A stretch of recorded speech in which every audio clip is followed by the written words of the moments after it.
여러분 한 주 동안 다 평안하셨습니까? 참 코로나 바이러스가 무섭네요. 너무 빠르게, 너무 강하게 사람과 장소나 나이를 가리지 않고 감염을 시키고 있습니다. 만일 확진자가 한 사람이라도 사업장을 다녀갔다, 학교나 카페나 학원이나 교회를 다녀갔다라고 하면 그 장소가 다 손가락질을 당하는 겁니다. 떠나라, 문 닫아라, 망해라. 그렇게 해서 마구 비난하고 그 사업장 그것을 낙인을 찍어버리는 것이죠. 그 사람 지나갔던 동선이 다 공개가 되지요. 사실 현대인들의 생활이라고 하는 게 단순하지 않고 하루에도 여러 사람과 여러 곳을 다니는데 그 사람이 어디를 갔다고 하는 것, 글쎄 100% 다 기억해낼까 그런 생각도 해봅니다. 어쨌든 그 자기 한 사람 때문에 여러 사업장 문 닫아야 되고, 자기 접촉했던 사람들을 전부 검사받아야 되고, 자기하고 아무 상관없이 그 카페에서 차 한잔 했던 사람도 다 자가격리 조치를 당해야 되는 세상이 됐습니다. 그건 그나마 다행입니다. 만일 그 사람이 양성 판정을 받았다고 하면 그 접촉했던 사람, 지나갔던 사업장 패닉 상태가 오는 겁니다. 다 비상이 걸려버립니다. 그래서 우리가 조심해야 되고, 정말 필요한 일 아니면 얼마 기간 동안에 지금 뭐 아주 최고조라고 하는데 가급적인 외출을 삼가해야 됩니다. 그렇지 않아도 금년 들어서 모든 삶이 위축되는 판에 사람들은 이렇게 분노, 혐오 그냥 쏟아내는 겁니다. 그리고 그 본인은 엄청난 트라우마 속에 시달리면서 살아가는 겁니다. 그래서 다 조심해야 됩니다. 이제 한 사람이 아니고 한 교회가 아닙니다. 한 사람이 여러 사람을, 한 사람이 여러 교회를 힘들게 하는 겁니다. 그 파장이 만만치 않습니다. 물론 감염된 그분이 죄인은 아닙니다. 우리가 정죄해서는 안 되죠. 소위 말해서 미필적 고의로 사태를 일으키지 않았잖아요. 자기도 모르는 사이에 무증상으로 여러 곳을 다닌 것밖에 없습니다. 볼일을 보러 다닌 것이죠. 어쩌면 그분도 피해자라고 볼 수 있습니다. 그래서 우리는 항상 마스크를 끼고 적당한 거리를 띄우고 개인 소독을 하고 또 방역에 신경을 전에보다 더 써야 되는 겁니다. 주전 587년 유다 왕국이 패망을 하면서 성전이 불타고 유대인들은 바벨론 포로로 끌려갔습니다.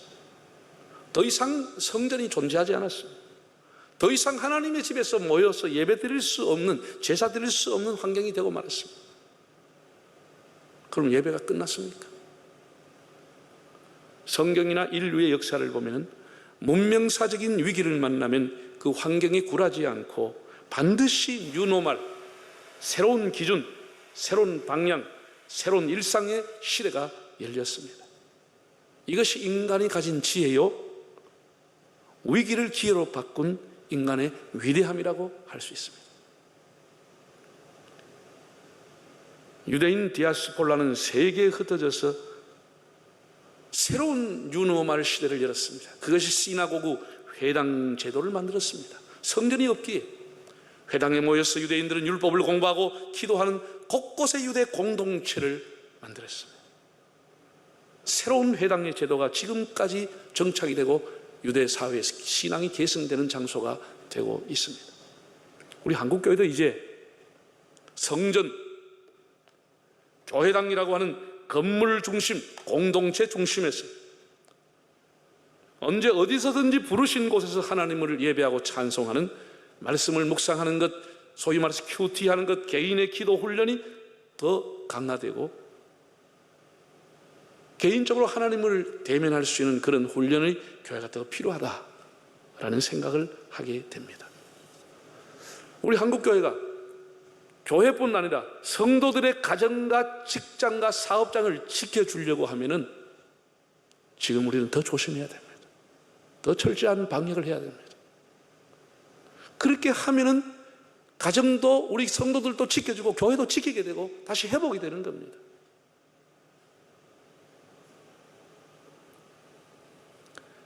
오늘 본문인 사도행전의 이제 내용에 들어가겠습니다. 예루살렘 초대교회에 환란의 바람이 불어와서 야고보는 이미 목배임을 당하고 이제 베드로마저 감옥에 갇혀 내일이면 처형당할 판입니다. 교회의 생존이 풍전등하의 위기였습니다. 교회는 권력도 정치력도 경제력도 없고 지지해준 군중의 힘, 대중도 없이 그냥 바람처럼 사라질 절대절명의 위기였습니다. 지금도 마찬가지입니다. 교회가 무슨 힘이 있습니까? 감염병 침입을 막고 방역당국의 제한 명령을 막을 수 있겠습니까? 우리가 그런 권력과 힘은 없습니다. 그러나 오랫동안 교회는 핍박과 전쟁과 전염병 등 환란의 시기를 극복해 왔고 교회는 다시 그 어려움을 통해서 일어나는 원천적인 힘을 갖고 있었습니다. 그 교회의 힘이 무엇이었는가, 또 우리가 가져야 할 교회의 힘이 무엇인지를 생각하면서 은혜를 받고자 합니다. 세 가지 말씀을 드리겠습니다. 교회가 가질 힘과 가지고 있는 힘, 첫째는 기도의 힘입니다. 오늘 오전에 나온 말씀을 같이 다시 읽어보겠습니다. 이에 베드로는 옥에 갇혔고 교회는 그를 위하여 간절히 하나님께 기도하더라고 했습니다.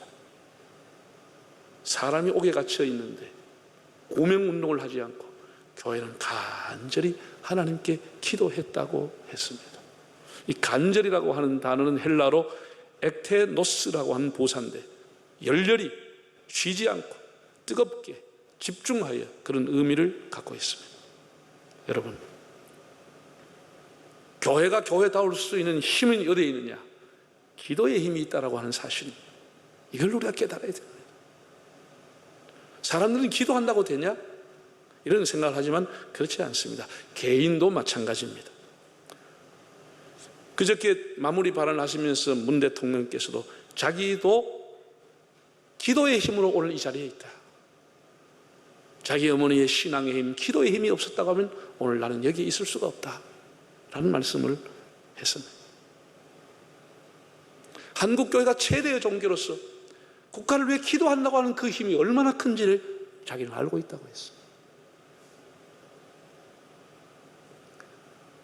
누가복음 22장 44절을 보면 예수께서 힘쓰고 애써 더욱 간절히 기도하시니 땀이 땅에 떨어지는 핏방울 같이 되더라고 했습니다. 힘쓰고 애써 더욱 간절히 기도했다고 했습니다. 예수님도 어려움을 기도로 극복하고 그 무서운 십자가도 기도로 극복하게 됩니다. 우리는 여기서 권력의 힘을 대비해서 보게 됩니다. 본문에 나온 헤롯 아그리파 1세는 간교한 자로 유대인의 환심을 얻을 방도를 찾다가 유대인들이 나사렛 예수를 따르는 추종자들과 마찰을 일으키고 신흥 예수교 종교로 몰리는 것을 보고 유대인들이 시도하는 기독교 지도자를 제거한다고 하는 계획을 갖게 된 것. 유대인들의 환심을 얻기 위해서, 한마디로 자신의 인기를 위해서 희생양을 찾게 된 것입니다. 그래서 이유도 제목도 재판 절차도 없이 불문곡직하고 야고보 사도를 참소시켜 버렸습니다. 3절에 보니 야고보를 죽인 이후에 유대인들이 기뻐하는 것을 보고 베드로마저 죽이려고 했다라는 것입니다. 참 무서운 일입니다. 유대인들이 좋아하고 유대인들이 박수치고 그 사람들이 인기가 있고 자기 지지도가 높아가니까 베드로마저 없애버리려고 했더라.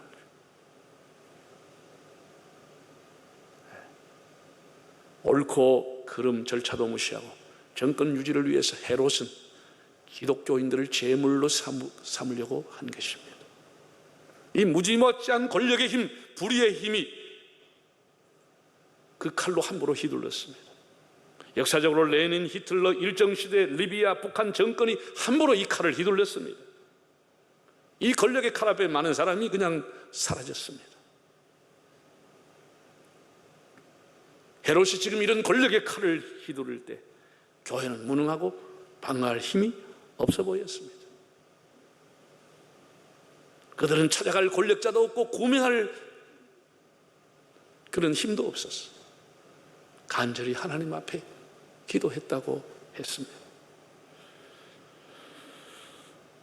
하나님이 무능한 인간에게, 연약한 인간에게 주신 결정적인 것이 무엇이냐? 기도라고 하는 것입니다. 내게 와서 구하라고 하는 것이 하나님이 우리 인생에 주신 최고의 선물입니다. 여러분, 우리가 가지고 있는 전화나 스마트폰이라고 하는 것은 급하면 자녀에게, 급하면 경찰서에, 급하면 112에 전화할 수 있습니다. 우리가 기도라고 하는 것은 하나님하고 연결된 영적인 전화선인 것입니다. 우리 약할 때, 캄캄할 때, 낭망될 때, 정말 어떻게 해야 될지 모를 때, 고난이 첩첩산중일 때 하나님 앞에 기도할 수 있다고 하는 것이 성도들의 특권입니다. 그 기도가 결국은 하늘문을 열었고 기적을 가져왔습니다. 두 번째, 교회가 가진 힘, 교회가 가져야 할 힘은 하나님을 신뢰하는 믿음의 힘이라고 하는 것입니다. 우리가 해석하기 힘든 것이 야고보의 순교와 베드로의 석방 사건입니다.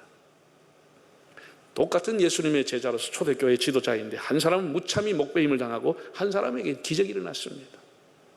같은 시간대에 두 사람이 같이 순교했는데 같이 기적같이 구출을 받아야 하는데 다 주님의 총에 받고 있던 제자들이었습니다. 같은 장소에서 활동한 사람들입니다. 한 사람은 목배임을 당하고 한 사람은 기적적으로 구출을 받았다는 것입니다. 사도행전 7장과 8장을 보아도 유사한 내용이 나옵니다. 스데반과 빌립은 한날 한시에 초대교회 안수집사가 된 사람들입니다. 그런데 왜 스데반은 순교하고 빌립은 이디오피아 내시에게 세례를 베푸는 활발한 활동을 했습니까? 이런 것이 참 이해하기 어렵다는 것이죠. 그러므로 우리가 함부로 눈에 보이는 것을 가지고 판단해서는 안 되는 겁니다. 우리가 선교도 보면은 사역지에서 열매가 풍성한 사람이 있는가 하면은 정말 가시적인 열매가 거의 없어 보이는 그런 선교지도 있습니다. 목회도 개척해서 그냥 탄탄대로를 가는 분도 있는가 하면 평생 농촌교회나 개척교회에 면치 못하고 참 힘들게 목회하는 분들도 있습니다. 교인들도 우리 보면 가정이나 직장이나 자녀나 사업이나 그냥 뭐 술술 잘 풀려서 형통하는 사람이 있는가 하면 정말 일생토록 예수 믿고 살고 일생토록 하나님 앞에 기도하고 믿음으로 사는데도 첩첩산중으로 고난이 있는 그런 가정도 있습니다. 그래서 우리가 함부로 그런 것을 재단하거나 판단해서는 안 됩니다. 하나님의 섭리, 하나님의 계획이 다 있는 겁니다. 하나님은 합력해서 선을 이루시고 있기 때문에 우리가 너무 근시안적으로 모든 것을 보고 판단해서는 안 됩니다. 자, 그럼 6절과 7절에 나온 내용을 한번 보실까요? 헤롯이 잡아내려고 하는 그 전날 밤에 베드로가 두 군인 틈에서 두 쇠사슬에 매여 누워 자는데 파수꾼들이 문 밖에서 옥을 지키더니 호련히 주의 사자가 나타나며 옥중에 광채가 빛나며 또 베드로의 옆구리를 쳐 깨워 이르되 급히 일어나라 하니 쇠사슬이 그 손에서 벗어지더라. 처형 전날 밤을 너무나 잘 묘사해 놓았습니다. 두 군인들이 감시하고 쇠사슬이 묶인 채 베드로가 잠을 잤다는 겁니다. 한밤중에 천사가 와서 베드로를 껴안는데도 얼마나 깊이 잤는지 천사가 옆구리를 쳐서 깨웠다라고 표현했습니다. 정말 베드로는 어떻게 그날 밤, 처형 전날 밤에 깊은 잠을 잘 수 있었을까요? 베드로에게 장모가 있었다고 하는 것을 보면 아내가 분명히 있었을 겁니다. 우리가 모르겠지만 아내가 있다고 하면 자식도 있었을 가능성이 있습니다. 온갖 걱정으로 밤을 지새우고 내일 날이 밝으면 처형될 사람이 가정 걱정, 교회 걱정, 참 여러 가지로 얼마나 힘들겠습니까? 잠자기 쉽지 않겠죠. 더구나 하나님에 대한 의심을 할 수 있습니다. 내일 아침이면 처형당하고 형장의 이슬로 사라질 건데 내가 믿는 하나님 과연 계시는가? 이런 생각 자연스럽게 일어날 수 있는 겁니다. 그럼에도 불구하고 베드로가 깊은 잠을 잤다고 하는 것은 훗날 그는 베드로 전서 5장 7절을 통해서 이렇게 기록했습니다. 너희 염려를 다 주께 맡기라. 이는 주가 너희를 건고하심이니라고 했습니다. 인생의 생사를 하나님께 맡긴 믿음, 반짝하는 믿음, 아주 토막 믿음이 아니라 말뚝처럼 흔들리지 않은 믿음을 갖고 있었다고 하는 것입니다. 어떤 상황이라도 하나님은 살아계신다, 하나님이 보고 계신다, 하나님이 알고 계신다고 하는 굳센 믿음을 그는 지키고 있었습니다. 이 믿음의 힘이 교회가 가져야 될 힘이라고 하는 사실입니다. 불의의 힘이나 세속적인 힘과 비교할 수 없는 이 신앙의 힘이지만 인생의 모든 염려를 하나님께 맡기는 믿음의 힘이 베드로에게 있었다고 하는 사실입니다. 오늘 우리 교회도 성도들도 바로 이 믿음의 힘을 소유해야 되겠습니다.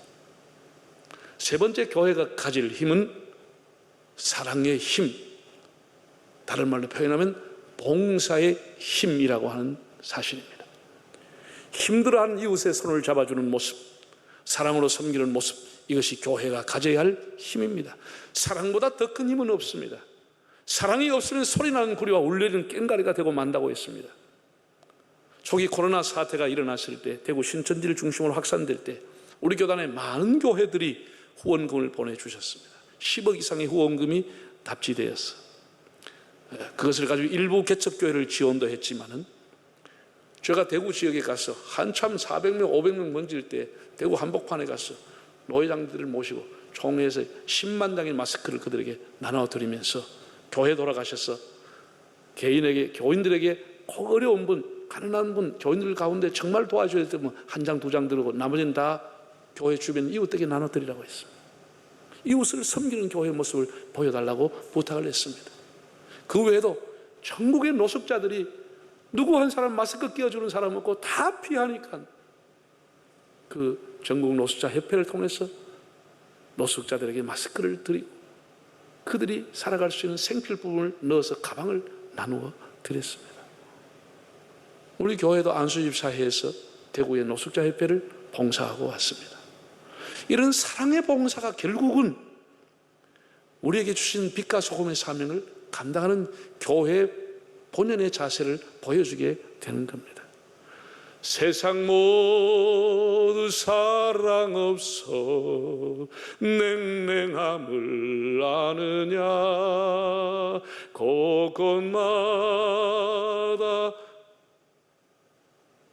곳곳마다 탄식 소리밖에 없습니다.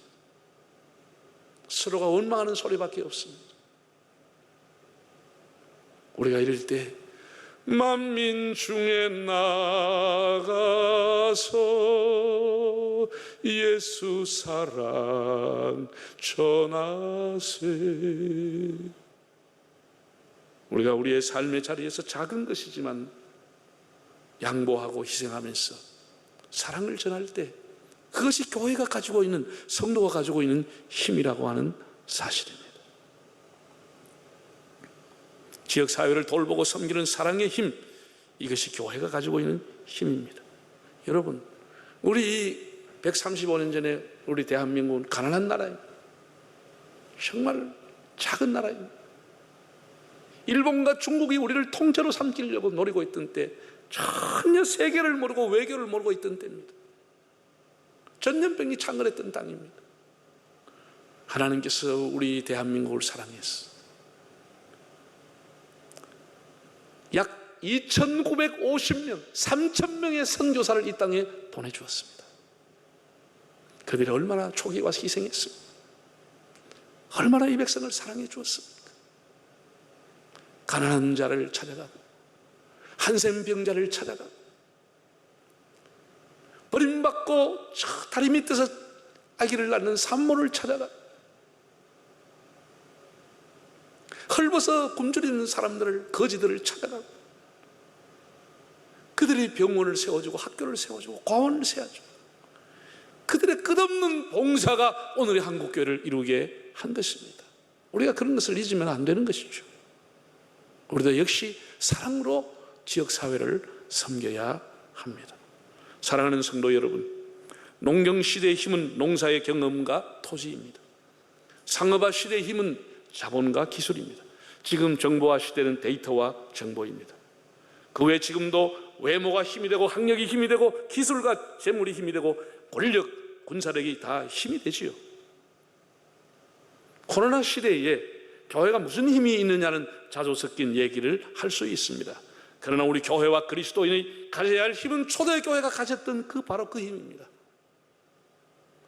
다시 한번 정리해 보겠습니다. 교회가 가져야 할 힘, 첫째가 뭐라고요? 기도의 힘입니다. 믿음의 힘입니다. 사랑의 힘입니다. 동서남북이 다 막히고 좌우가 다 막혀도 하늘의 문은 항상 열려 있습니다.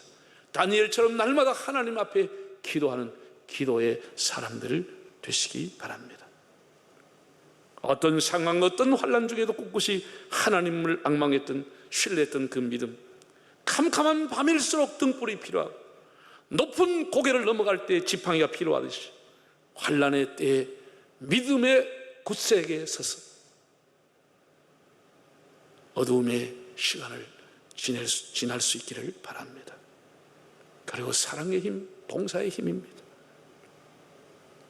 사랑은 프로그램이 아닙니다. 사랑은 교회의 본질이고 정체성입니다. 고난당하는 사람의 약자 옆에 서 있는 것이 교회의 모습이 아니겠습니까?